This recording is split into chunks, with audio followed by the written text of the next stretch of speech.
It's nice to meet you. Can you hear me Yeah, okay? I can hear you. I can see you clearly. Good, good. Thank you very much, Jen, for giving me opportunity to interview you for my YouTube channel and podcast. Of course, I was very flattered that you asked. So I've gone through your profile. I can see you're doing a lot of different works. So I thought to tell about the work that you're doing to my audience. Sure, sure. So, my name is Jenn Brandel. I am a psychotherapist in Boston. And so, for most of my days, I'm doing therapy sessions with clients. But in addition to that, I also do training and supervision. And when the pandemic started, I um, could see that there was a real need for services and it was really difficult for people to access services. So I decided to sort of write two books that I thought would be really helpful to people.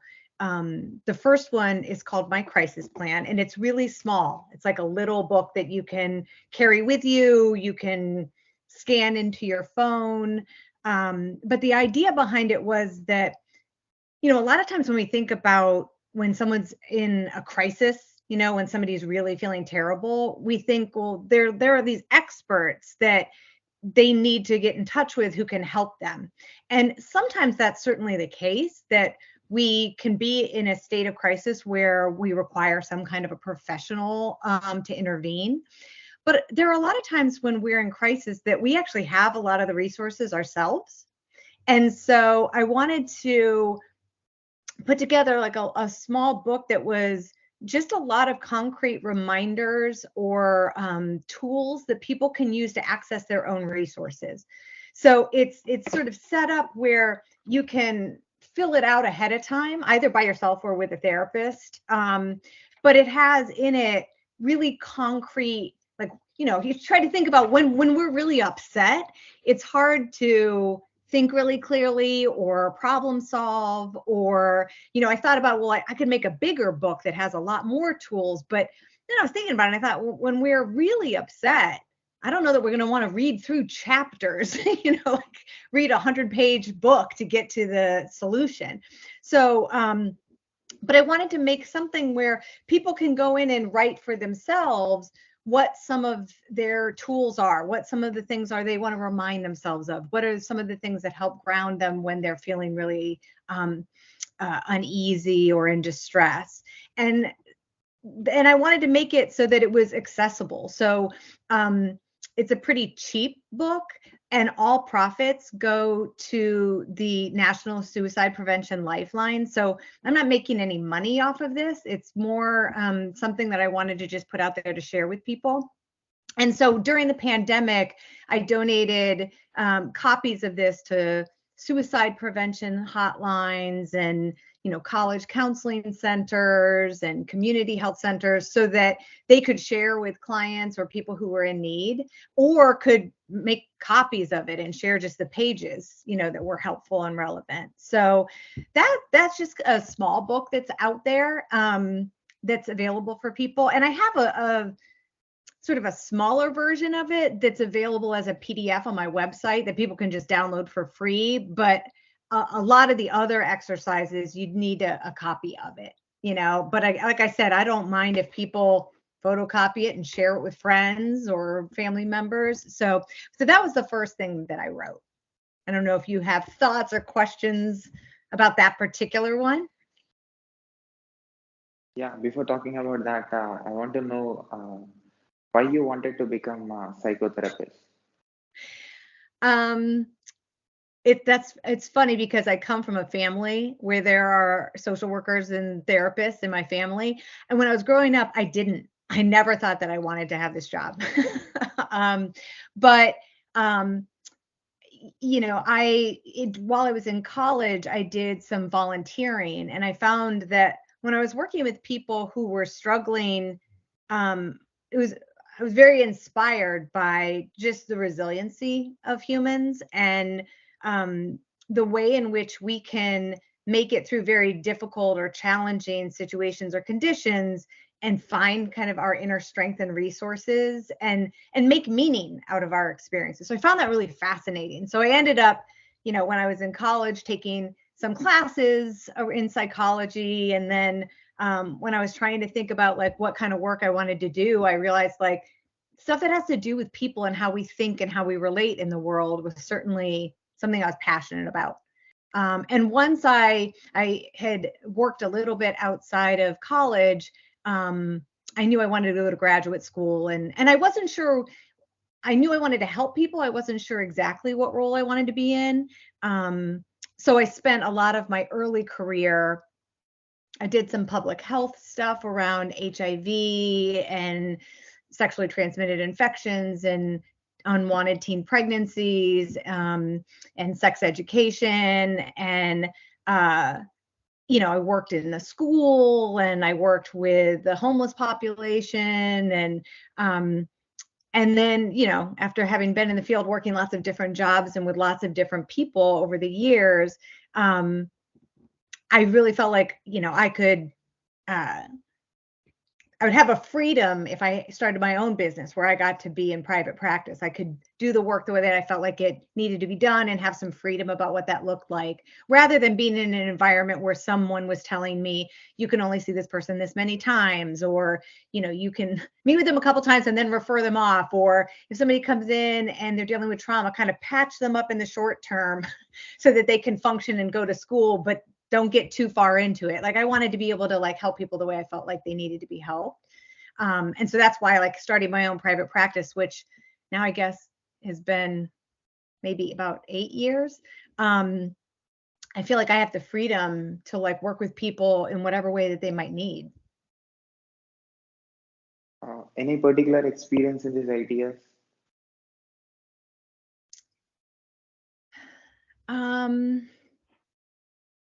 Yeah, can you ask that another way?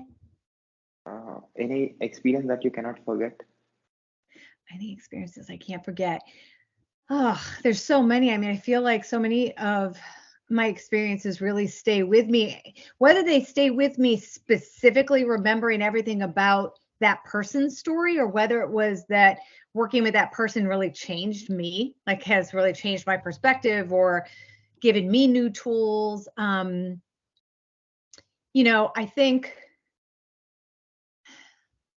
I think a lot of the work that I do with people around trauma, where I've seen people who have been through things where it's kind of a miracle that they're still with us and that they're still whole, functional, kind, loving people. That I think when I listen to the courage of people being able to revisit really painful experiences with the goal of making meaning out of it and kind of gaining some strength from that, rather than just to feel like a victim and kind of plagued by it for their whole life. So when I see people who have the courage, that's not an easy thing to do. I mean, a lot of times if we have a bad day, we don't want to think about it again. If you have something that's so traumatic and devastating, whether it's a devastating loss, if you had a traumatic loss in your life, or abuse, or experienced violence, a lot of times people we're pretty avoidant. We don't want to think about that or talk about it ever again. So when I see people who are willing to revisit really painful experiences in order to heal and in order to gain empathy for other people, I think it's incredibly profound. Like I'm very inspired by that. So those stories stay with me a lot. I got you. So you wrote these two books, and you wanted to help people. So what you wrote? So the first one, as I said, is this small book that people can use, and it's more a resource to use to help you just kind of concretely get through when you're having a really difficult time.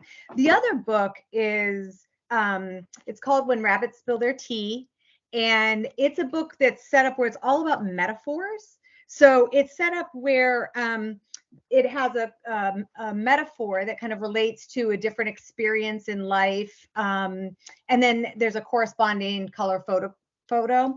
And to be honest with you, Sai, I think I wrote the book that I wanted.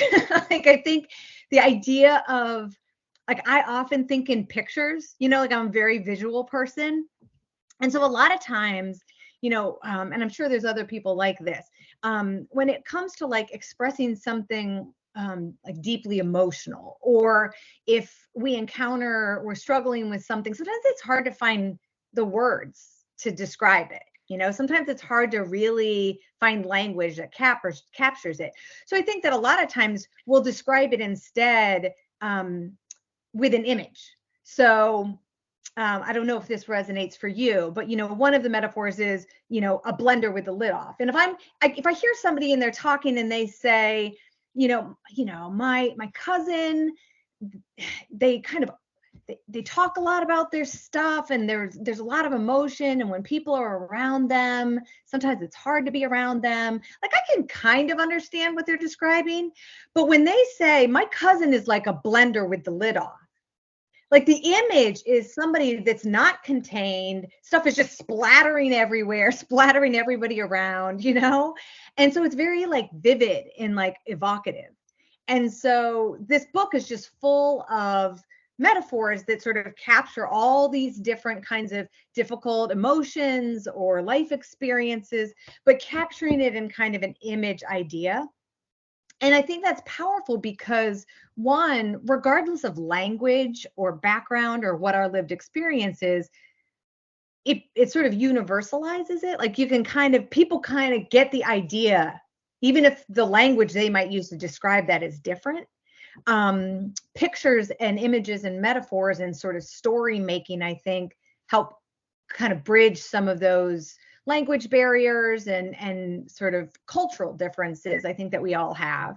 But I also think that sometimes those images or metaphors can offer us or guide us to what some of the answers might be, or what some of the strategies might be that we use, right? Like, so, if we stay with the blender picture, if you imagine that you're interacting with somebody and they're kind of like a blender with the lid off and stuff just splatters everywhere and you feel really affected by their emotions, there's just sort of spilling over. If you kind of think about that image, you can think, okay, well, do I need to step back a little? If there literally was a blender with the lid off, I might like step back a little. I might kind of protect myself. Like I might have a little bit of armor, or kind of give myself a little bit of a barrier there. I might see if there's a way that I could help them contain, kind of put a lid on it a little bit. So I think there's ways in which when we use metaphors in that way, not only can it be very validating, like we feel like somebody really understands what we're expressing, but I think it can also be really helpful for us in kind of giving us a new perspective on it, and maybe opening us up to something that would be useful or relieving. Does that make sense? Is this your autobiography of your feelings, thoughts, and emotions? It's not really set up like autobiographical, but given that I would say, I think that in this book, what I capture is I certainly capture images and metaphors that I've found helpful, for sure. I think I've also, some of the things that are in this book are things that were kind of co-created in my work with clients. So, I'll find, I'll be talking with a client, and, we may be talking about relationships, and we may be talking about ways in which,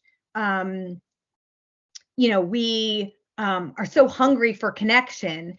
And, together we may come up with this sort of language of saying, well, it's kind of like when you're a squirrel and you're collecting all of these things and trying to store and hold on to everything, And so if that resonates for somebody, we may just kind of use that as a shared image and play with it and talk about it and say, well, let's think about that squirrel and like how you might use that idea. And so there's some of the things that are in the book were kind of co-created, if that makes sense. Like some of the metaphors are things that I've built with other people that and certainly use in my practice. A lot of the times, in fact, I would say I don't think there's ever a day in my clinical practice where I'm talking with somebody and I'm not using some kind of visual reference or an image or a metaphor. Like, I think it's just so baked into how I think about this work and how, if that makes sense. So I feel like this book captures a lot of those. And So, I use, I've still, even though these are things that I'm very familiar with, there are times where I still find them very helpful, or I'll open the book to a page to kind of just meditate on it for the day. it connects with every human. Say that again? It connects with every human. Yes, exactly. That I feel like everyone, like, all of these are things that are kind of universal. Like, I feel like they're, one of the things I thought about when I was putting the book together is not every single metaphor in this book may feel relevant to somebody. But I feel pretty confident that if somebody picks it up and they just open to a page, they're going to find something that they're like, oh, I know exactly what that's like. And I think there's something about using the images and the pictures and this kind of story metaphor language that just boils it down to just human experience that we all can relate to, if that makes sense. So you captured the emotions, feelings, thoughts of different people, also of yourself. You mixed it and you did some shake and you put it in the form of words and you're showing to the world. Right, exactly. And the hope that I had was, certainly I feel like as a psychotherapist, I can impact and help people, but it tends to be, one person at a time. And sometimes if I do trainings or I put together programs, I feel like I can work with groups of people, so, or a community of people. But this felt like a way of taking some things that I found really helpful or healing and offering it on a much bigger scale so that anybody can access this. And so it's been really cool to see this book showing up, in lots of different countries, or, when I see people all around the United States that are reading it or picking it up, like, that feels really good to me. Of like, that's just a different kind of read.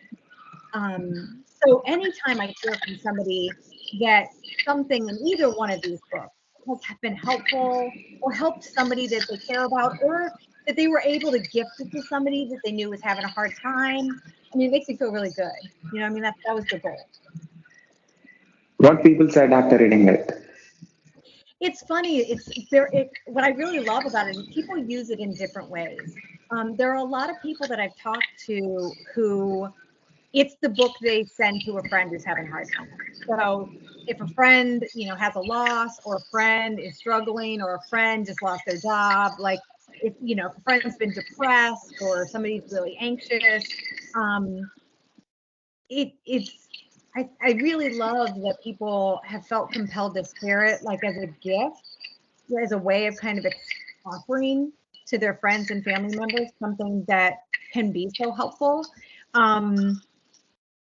Sometimes people will talk about, some people read it straight through, start at page 1 and go all the way through like a regular book. But a lot of people shared using it as a practice, of a lot of people will use the book and kind of open it to a certain page or a certain image or metaphor and use that almost as an intention for the day. I'm going to pay attention to that. I'm going to see if I can see in the course of this day if that comes up. Do you know what I mean? So if there's an image of, like, that's referencing if you're driving a car and it runs out of gas, we don't just abandon the car on the side of the road and go, what a piece of junk, and just leave it, right? We usually, like, realize, oh, it's out of fuel. Like, we just need to put more fuel in and then it works fine. And so that, you can use that image for people, that if we're depleted, we don't need to beat ourselves up and go, what's wrong with me? I'm a terrible person and I suck. Like, we just need fuel. So we think about, like, what do we need to give ourselves so that we can replenish ourselves? Does that make sense? So that's why I think that sometimes what people shared was that they might think about that image of the car over the course of the day and notice themselves being kinder to themselves or more compassionate or patient, or pay more attention to what's my gas gauge, like, am I filled up and I feel like I have all the energy in the world, or do I feel kind of tired and depleted? And if so, what can I give myself to put more fuel in? So that's a good example of like the different ways I hear people using it, if that makes sense. It's great that you're giving it for free. Yeah, so this is the book that the My Crisis Plan book, that one people purchase, but all of the money goes to a suicide hotline. This book is not for free. So it is for sale at any bookstore. And it's available. Yeah, I mean, there's also an electronic, like a digital version of it, if people prefer that. But it's something where I feel like wanting it to be as available as possible, and it's something that people can share with one another. But obviously, like in our world, any kind of book that you print that has especially full color photographs, it does cost something to make it. But I, had worked with the publisher to try to keep the price as low as possible, if that makes sense. So as a psychotherapist, you might have seen a lot of people having different things going in their life. So what are the extreme things that you experienced, that the extreme people that you saw? Well, again, like I've worked with so many people over the years who are just in very challenging, difficult situations, whether it's people who, are without a home or are experiencing addiction or struggling with, surviving violence. So there's all kinds of people that I've worked with. I think one of the things, and I don't know if this is something you can relate to or has come up for you in the last couple of years, but one of the things that has been really profound is the impact of the pandemic, in the last couple of years, and the way in which, especially I just think, culturally in the United States, we had not experienced, generationally, we had not experienced something that scale. And so, a lot of people were not equipped or prepared for that. So the kind of, quarantining and being in social isolation or being worried about physical health or family members dying or losing jobs or, financial constraints, like all of those things getting compounded at a time when people were isolated and not able to leave their home for such an extended period of time, that's had like a major impact on people. So I definitely still feel like I'm seeing the effects of that, and still seeing, I don't know if you're seeing this, but still seeing people having to adjust, kind of transition back into the world. So that's been something that in the course of my career I just never anticipated. But it's always interesting, I think, when you're going through, you're trying to help people through a really difficult experience, but you're also experiencing it. So at the same time, I'm also in isolation and quarantined or worried about family, so but I think there's something really joining about shared difficult experiences. So I think there's a way in which we kind of borrow strength from one another in some of those situations. And I still, even though I know for a lot of people, they're approaching it and feeling like the pandemic is done, certainly where I'm living, there's tons of people still getting COVID. And so I don't think we're quite there yet.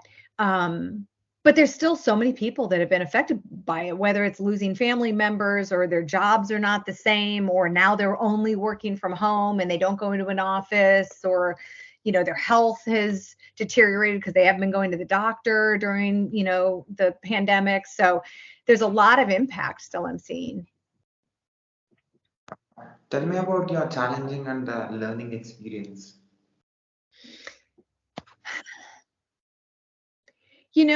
I think this says something, I think, about me personally too. Coming into this work, I think for a lot of people who go into the helping professions, there's this wish or maybe a fantasy that we have that if we just care enough about people and we help people, then we'll just save everybody. and we can eliminate suffering and make people's pain go away. And so I think even though logically I understood as a professional person that that's not how things work, I think at the beginning of my career, there was a part of me that still held that idea.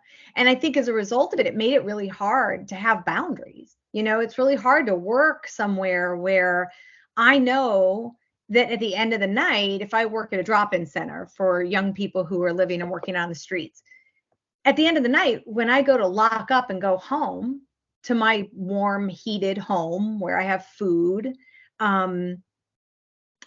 it's sometimes hard to get yourself to leave, because the impulse is you want to bring everybody home with you where they'll be safe. And the idea that they're going to be sleeping outside or they won't have food that night, like, it's kind of hard to bear that, witnessing that kind of suffering.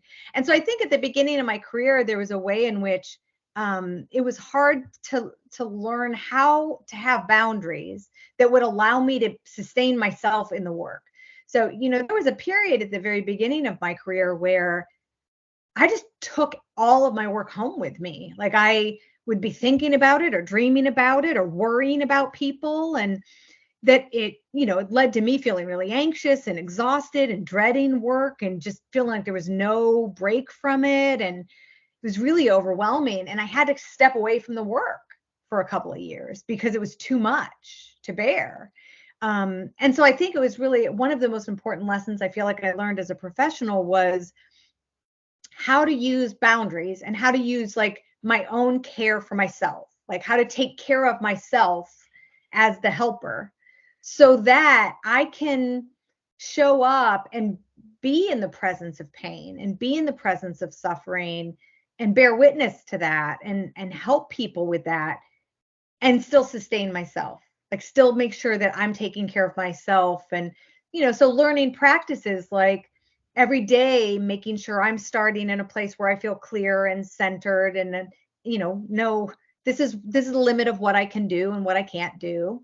And at the end of the day, needing a little space to kind of set everything down, to be able to say like, I need to kind of breathe or meditate or go for a walk, like something to kind of separate that out and put it away so that there's some break from that. And that was a really hard lesson to learn because it's really hard to set boundaries or to say no to somebody who's suffering, And so, but if all you do is say yes, yes, yes, yes, yes, like, if people are saying, can you meet with me at 10 o'clock at night? Like, you could fill your schedule and just see people every hour of the day, And so to have a boundary where you're trying to also protect and be kind and compassionate to yourself, it's challenging to do that. So I think that was a really hard lesson for me to learn, that if I wanted to be a professional helper, there was no way to do it unless I was going to also take care of myself doing it. That's probably true for a lot of us in our work, to be honest, now that I'm saying it. That may be true for you in your work too, that it may be hard for you to do what you do unless you're taking care of yourself. Is it same working with clients or individuals who are from different professions? That's a great question. That's a really great question. I think it depends. I think it can be. I think that I found that if I'm working with someone, so there were, for about 8 years, I worked in college counseling, but I worked at an art school. So it was with kids who were studying to be actors and directors and, visual artists. And so when I would be working with people who were in artistic careers, they often express themselves very like colorfully, and they could access their emotions a lot of the time, and they were curious about themselves, very kind of introspective, and so their perspective was often very kind of like wide open and big and colorful. And whereas, there have been times that I've worked with somebody who's in more of a profession around like math sometimes science, although science I feel like can also be incredibly creative and big and expansive, but where maybe it's like technology or something really concrete. And for some people, they're so used to their logical brain, like, so working with them on something, their habit is so, they're so used to just thinking about, well, this should just make logical sense, it should just go in a linear way. And so I found for myself, sometimes I need to adapt a little bit about how I work with people, depending on how they kind of how they think about or imagine themselves in the world. That if somebody is used to things that are very concrete, I may have to adjust, and instead of using images and stories and, that may be a little bit abstract, I may have to be a little more concrete, or have a practice that I do with the person right there where they can kind of see, here's the idea, or use more science, of sharing more, like, here's a little piece about brain science. Let me like share this piece of information about how our brains work, and see if we can help apply that then to when you're having an anxious thought. Does it help to think about how your brain works in this situation? Does that make sense? So I think it's a great, insightful question, because I think it is definitely true. Like, different people experience the world and their emotions and a sense of their self in very different ways. And that's kind of reflected sometimes in what they do most of the day. What's the favorite thing that you have in your job? That's a great question too. That's a hard one, because I do love my job. I feel like it's never boring. It is never boring. I laugh a lot, which is kind of surprising for a lot of people who don't know that much about therapy. It sounds like, oh my God, you're working with people in pain and in the worst places of their life and you're laughing. But I really believe that humor can be really healing. And so I think there are a lot of times with clients, even when we're kind of exploring experiences that they have that are painful, that there are ways that we can find appropriate openings for some lightness or humor or perspective. So I feel like I have a job where, I bet I laugh every day when I'm working. I just feel like I get to meet incredible, strong, inspiring people. And every day, my job is just hearing these incredible stories of people overcoming challenges and surviving really difficult conditions, or learning incredible lessons about themselves. And so as a result, I'm learning, so even though it's a helping job, it's not selfless. Like, I feel like I gain a lot from the work. So it's really helped me become the person that I am. So I'm incredibly grateful I get to do this work. It's very satisfying. And I feel very, kindness and helping people is a personal value that I carry. And the fact that I've found a way to have my job be so tied to my personal values and something that feels so meaningful to me, like, I'm very grateful, because not everybody has that privilege of that. Why we have emotions and why it changes? That's that's a very big question. I think how you answer that kind of depends. A neuroscientist might answer that one way, about how emotions help us to navigate and understand the world. We may have anxiety and develop like an ability to experience anxiety as defense, like as a protection, right? Like, we have our bodies respond. Like, if we hear a noise and our bodies get anxious and tense and tight and our breath starts to be fast, we're getting ready to run. And that's survival, right? Like, that's just how we've evolved to survive. So a neuroscientist might look at, like, why do we have these challenges and difficult experiences and emotions in the world? And they might say, well, it's, evolution, and we've kind of, as animals, developed to function in this way. If you ask somebody who's more artistic or spiritual, or, I certainly think that our emotions and the difficulties that we face, those are part of what help us understand one another. Like, if you think about it, it'd be hard to be able to really connect and empathize and understand somebody who had loss, for example, like if a loved one had died.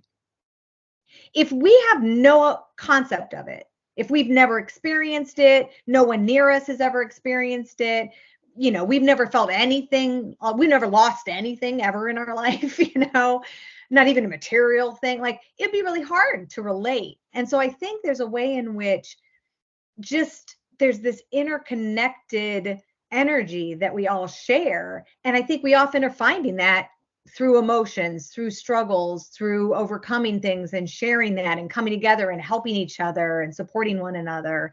So as much as having emotions and being emotional animals can be a pain in the ass, at the same time, it's what makes life interesting and rich. If you think about the people you find most interesting in the world, probably have had some struggle or challenge at some point. I'm going to guess most people that, we look to as being, having lessons that they could teach us, or, interesting stories, or finding them really, deeply compelling. It's probably because they've learned a lot, and they've probably learned a lot because they've had to overcome some difficult things. So I think I try to keep that perspective of, it's not, it's wonderful and we should all love sitting with difficult feelings, but without them, I'm not really sure what life would look like. I'm sure you might have worked with different professionals, Mm-hmm. people who belongs to different industries and who works in different industries. Yeah. So, according to your experience, so which job that actually makes that human to balance his emotions? God, that's a great question. um, I don't know if I could say if there's a particular profession or job. But if I think about the people that I've worked with who I think have been most successful at finding balance, and I when the people that come to my mind, they're kind of in all kinds of different professions, but it's having the ability to, tell me if this makes sense, but it's having the ability to kind of zoom the lens out a little bit and observe yourself. So I think people in all kinds of different professions have the ability to do that. But that seems to me to be an important skill, to be able to have like attunement to ourselves, to know what we're needing and feeling, to be able to see what's happening for us, to be able to get a little distance from our thoughts and not just take everything that we think as fact. So anything that kind of helps somebody expand. That's why I say scientists, I think, are, they're used to looking at something and getting really curious about it and really wanting to understand it, and like to ask big, interesting questions and look at it from different angles. So I feel like in some ways, those are incredibly resilient skills to bring to your personal life and emotions, So to have balance, I think it is, whatever profession allows you to have perspective, and to value yourself in that picture, to see your worth. Is it important for a human to have an outlet in order to avoid being abnormal? No, I think so. I think so. Although I think that outlet, what that is, can vary. You know, for some people, it can be a kind of solitary outlet, whether it's like I go for long runs in the woods, but it's kind of a way to express and release something, or they may journal, but I also think there are ways in which people have outlets that are shared and communal. So it may be like I go dancing with a group of friends regularly, or I make music, or I build things. Like I'm a part of home building volunteer organization, or I make furniture, or I paint pictures, but I do think there's a way, like there's a basic core human need that we have to express ourselves and have some impact in our environment. That just helps us feel not just like alive, but we're seen. Like I think we want to feel like we can act in our community or in our environment or in the world and see that it makes a difference. And so I think any outlet that allows us to interact or interface with the world where there's value, that we create something meaningful, we have a meaningful connection, we laugh really hard with somebody or we make somebody laugh, anything where we're kind of interacting with the world, I think is really key. What is the interconnection between emotion, logic, and age? So I think you need both. What's tricky is ideally what we want is to feel like we have sort of a balance of those two things. Is that we want to feel like, in the front of our brain, this is the prefrontal cortex, and that's where all the thinking stuff happens, like analyzing, problem solving, logic, all of that stuff is here. And in the back of our brain is the amygdala, and that's where it's like our emotion brain, like fight or flight. It's like the reptile brain, like our basic animal instinct brain, right? And so I think that if all we did was think, analyze, we would be very efficient, but I don't know how interesting we would be. And I'm not sure how nurturing or loving we would be if it was all logic. I think there's a way in which that could be fairly flat and boring and kind of mechanical. When we add in emotion, if we were just emotion brain, I would think things would be fairly chaotic, very like overwhelming, a lot, very chaotic and exhausting. So I think it's like when you can kind of, find where those things overlap, find a place where you've got, and different people have different balances. Some people may be 70% logic brain and 30% emotion brain, and cool, that's a great balance for them. But I think you need something of both, and I think both those things, like it's sometimes, if you think about math and mathematics, we often think about that as being an incredibly logical, intellectual thing. But really, math theory is super abstract. It requires you to think very broadly and creatively and abstractly.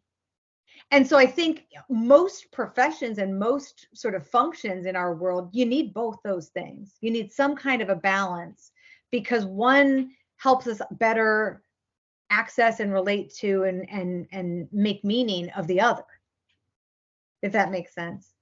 These are great questions, Sai. So, have you worked with? Have you worked for animals? Have I worked with animals? Is that what you said? Yeah. No, I haven't worked directly with animals. That said, I love animals, and so I have, a cat and dogs, and one thing that I have seen is the impact of when you do the kind of work that I do and bring an animal in. So I have colleagues who have animals as a part of their work. So they may have a dog that's trained as like a therapy dog that's there in the office and is trained to respond when people are in distress or just to be there to provide comfort. And it is incredible to watch. I've seen people when they're feeling very panicked and overwhelmed, if a dog comes in, even if they're like emotional, out of control, crying, if an animal comes in, sometimes you'll just watch them, like you can just see it cool out and this calm and comfort come over. So I think it's kind of cool that there are ways in which I think as human animals, when we interact with other animals, I think there is a way in which we can kind of co-regulate one another, and affect one another in that way that could be really, really useful. And I think we have a ton to learn about it, from animals. As somebody who's really into meditation and kind of Buddhist ideas, I feel like I look at my dog and I'm like, oh my God, that's, if only I could be as present. My dog is in a constant state of being fully present, that I feel like there's ways we could learn, from them. So your first book that you said is about it helps people when they are in difficult times. So what does it mean by difficult? So one of the first things in the book that I offer people is a way to distinguish between, am I in crisis, like I'm a danger to myself, like I might try to hurt myself or hurt someone else, or is it that I'm just in a lot of distress, like it's just a lot of pain, it hurts?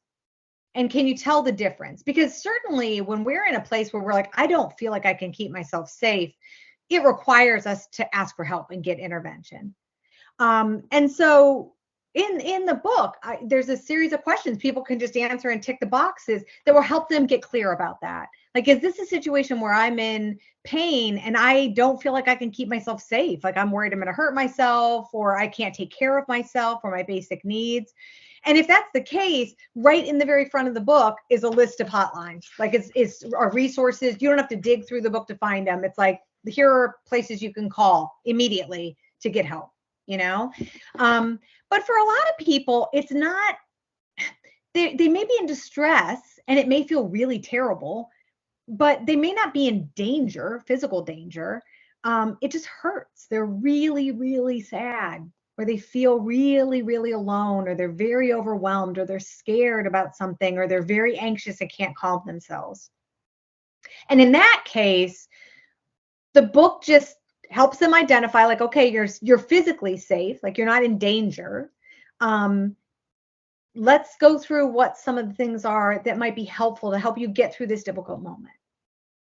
And it can range. And that's right. I mean, again, it's not unlike the When Rabbits Spill Their Tea book. I think my crisis plan is full of tools that I have found useful, so, but there are things like, remembering, is there a person that if you reached out to them that would be helpful? So they can put names and phone numbers and email addresses like right in the book, so they don't have to search for it later. Like they can say, remember, these people are helpful to call.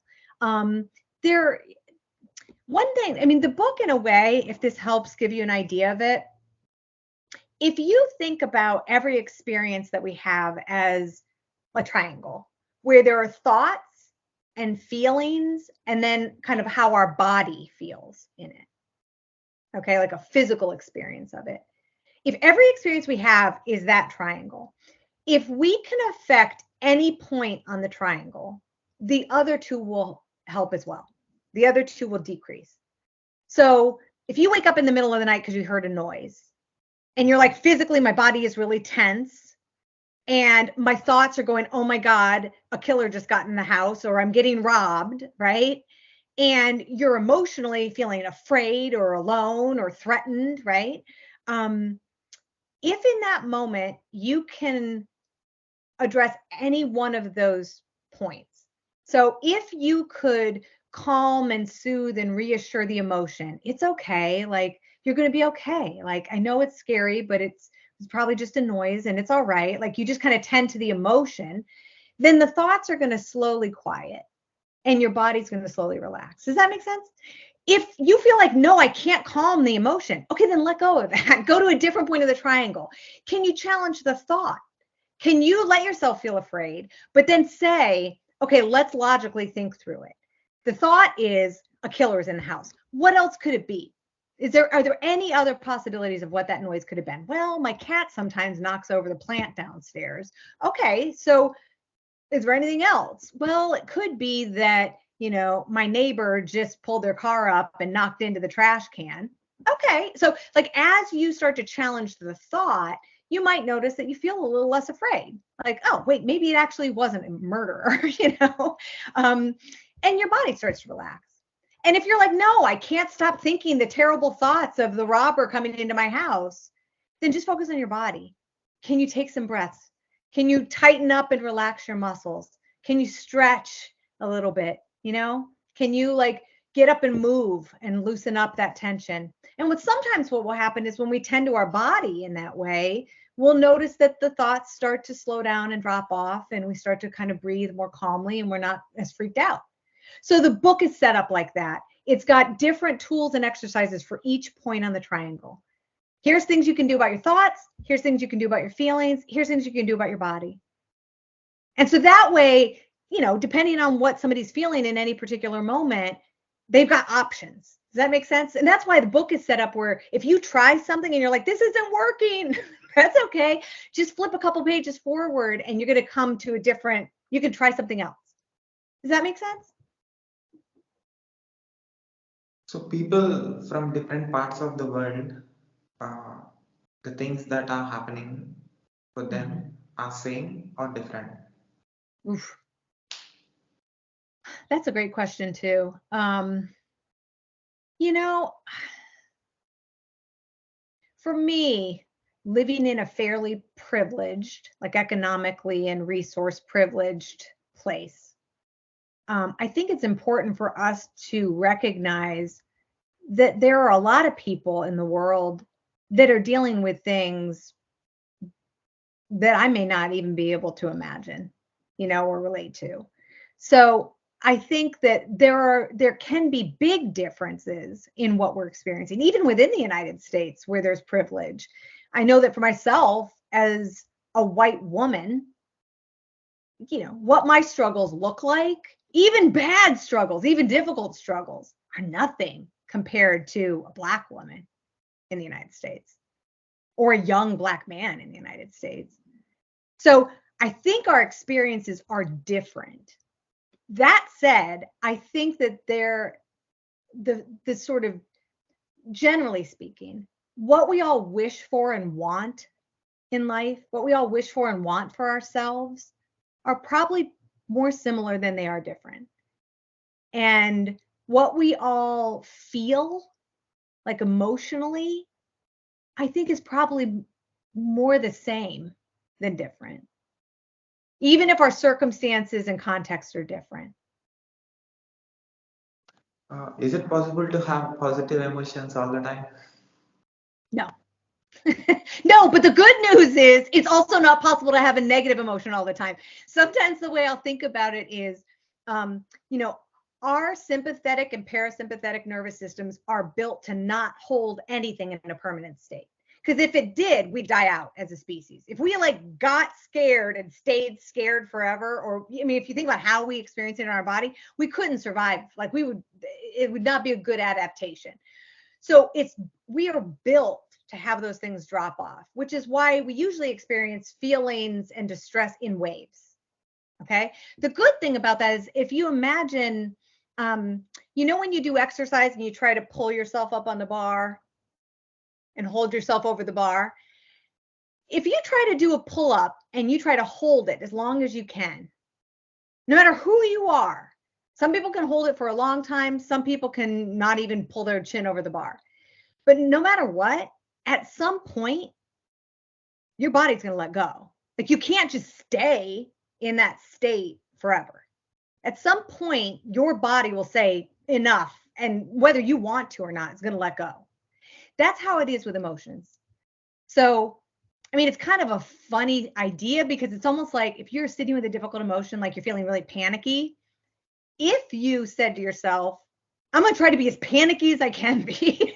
Let me see if I can like dial it up. I'm going to be super panicky. Sooner or later, it's going to drop off. And so I find that very helpful to know that, like, you know, the downside is what you were saying, though, is that it means you don't just have joy and then always have joy. But I'm not sure life would be very interesting because you can't really appreciate joy without something on the other side of it, without some kind of contrast to it. You know, if all we ever felt was happy and joyful, I'm not even sure it would feel good because there's nothing in contrast, you know? So I think you have to have both. But the good news is that everything is constantly impermanent and changing. So really difficult times are going to pass. Difficult feelings are going to transform and change. Really happy moments, those probably will change too, And if we can kind of just get used to riding the waves, that's the goal. It's not like get happy and stay happy forever and ever and ever. It's more like, can I get comfortable with just riding the waves, of just, that's contentment. Is I can just, whatever comes, if there's a disappointment that comes, I can ride that out. And if there's joyful, exciting experience, then I'll celebrate that. And then if there's a loss, then I'll get through that. But it's just that. That's the way I think about it. Is there any particular way of being that helps human to adapt to the environmental changes and societal uh, changes? I think so. And this is not my idea. This is an old idea that goes way back. But I think acceptance is key. I think it's very difficult. A lot of times our suffering is coming from resisting something, like fighting against not wanting something to be the way that it is. And I think learning how to be present, learning how to accept things as they are in any given moment, and learning how to have experiences and not attach a lot of stories and judgments to it, but to just let it be what it is. I think those as strategies help a lot for us to kind of have that flexibility to ride the waves. So what is working for you in order to maintain everything? So I think meditation is incredibly helpful. I have a regular daily meditation practice. I think being outside, I think nature or being outside is helpful. So I do try to get outside every day if I can. I think this sounds very simple, but slowing down. I'm somebody who I talk fast, I think fast, but I think just the mantra of saying over and over to myself, just slow down.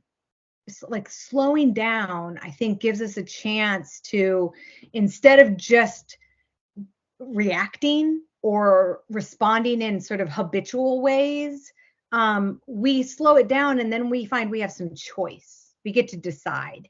Oh, here's a thing that I'm feeling. Now I get to decide. It's kind of like slowing down. If I'm going in, past a store and I go, I want a donut, right? If there's no space at all between it, it goes from just a thought of I want a donut to I'm at the counter buying a donut to eat it. But if I can slow down, I may be able to have a thought and then say, oh, interesting, I just had a desire for a donut. Do I want a donut? Donuts sometimes make me feel kind of gross in the morning. Maybe I don't want a donut. And I can choose. So I think slowing down is helpful. And so I do feel like for myself, I think slowing myself down, building in practices that help me stay present, boundaries, those have been some of the most important practices that I have that help me do my job. Apart from writing books and being a psychotherapist, I can see you also give training and also coaching. So how you are able to do this? So there are sometimes organizations in the community that will ask me to come in to teach about a particular thing to a community or a group of people.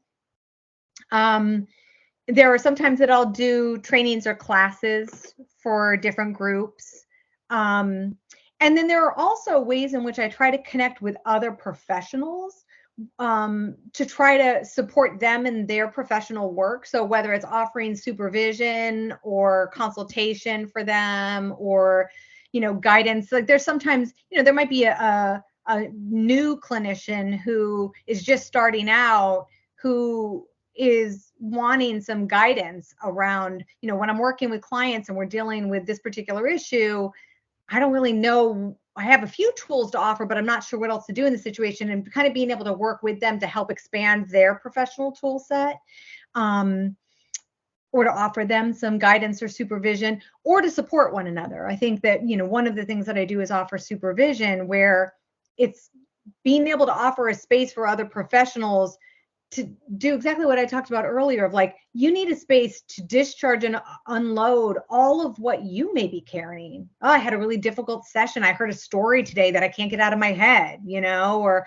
I'm really worried about this client and I can't put it down. So of having a space where you can kind of dump and vent that with another supportive professional and figure out how to remember and get that perspective about like, what are the limits of what we can do and how do we accept that? And what are the practices that we can do that are helpful to our clients while also being boundaried, So I feel like I really like that in my work, I get to do the direct work, either one-on-one or with couples.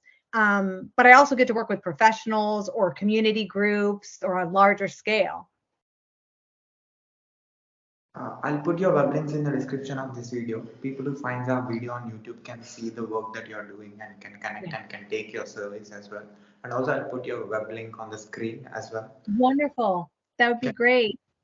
Can you spell your social media presence or your contact details to my podcast? Yeah, so you absolutely. So you can find me. I think right now I have a Facebook page. I'm on Instagram.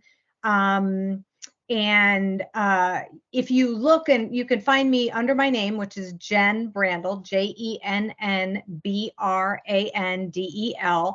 And if another Jenn Brandel comes up, it may say Jenn Brandel LICSW, which just means licensed clinical social worker. That's me. So, but yeah, if you just search for my name on social media, or if you Google my name, you can find my website or other references or resources. Absolutely. Thank you for sharing that.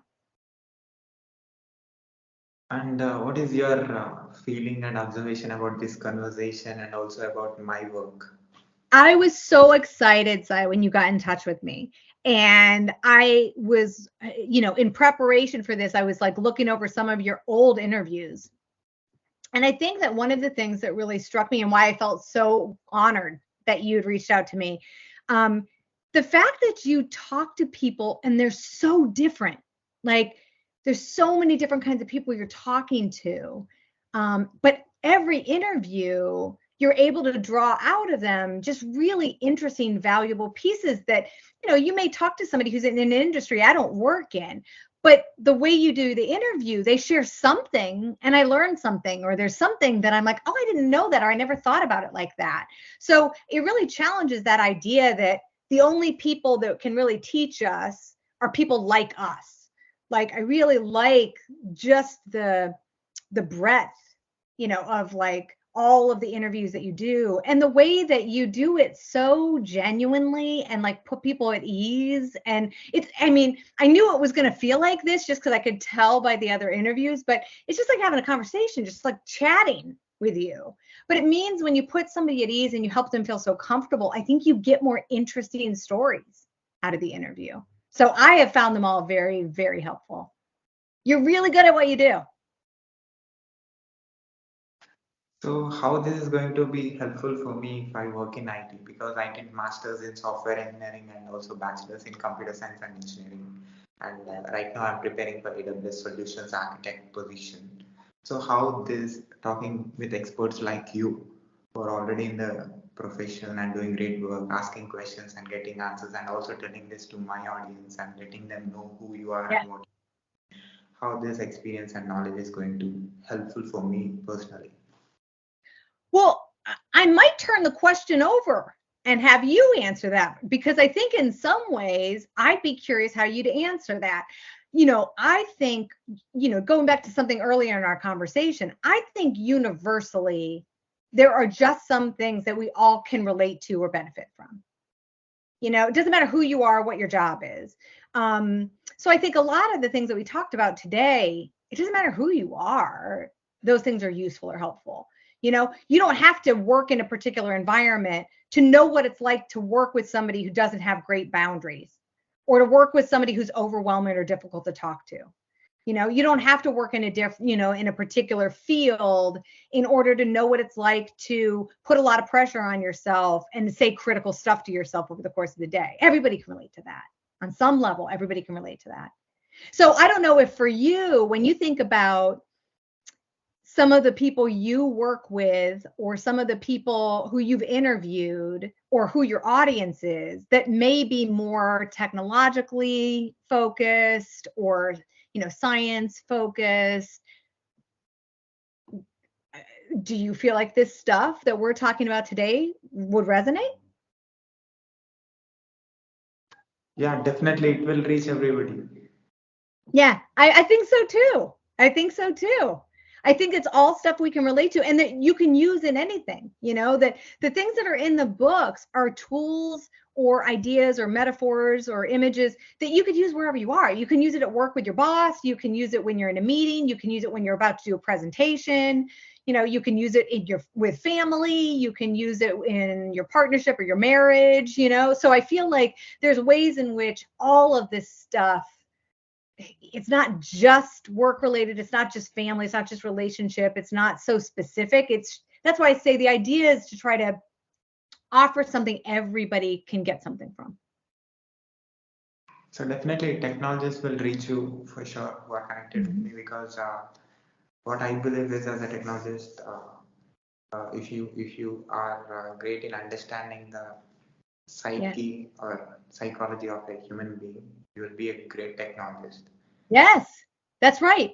Because you have to be able to think about how people think or how they experience something. If they're going to go to a website and they're trying to get some information, you have to be able to think about how is their brain going to work in that moment? What are they going to be looking for? What's going to frustrate them, right? I mean, Yeah. aren't those all some of the questions you have to think about? So that's why I think in some ways the work you do may not be that different from what I do.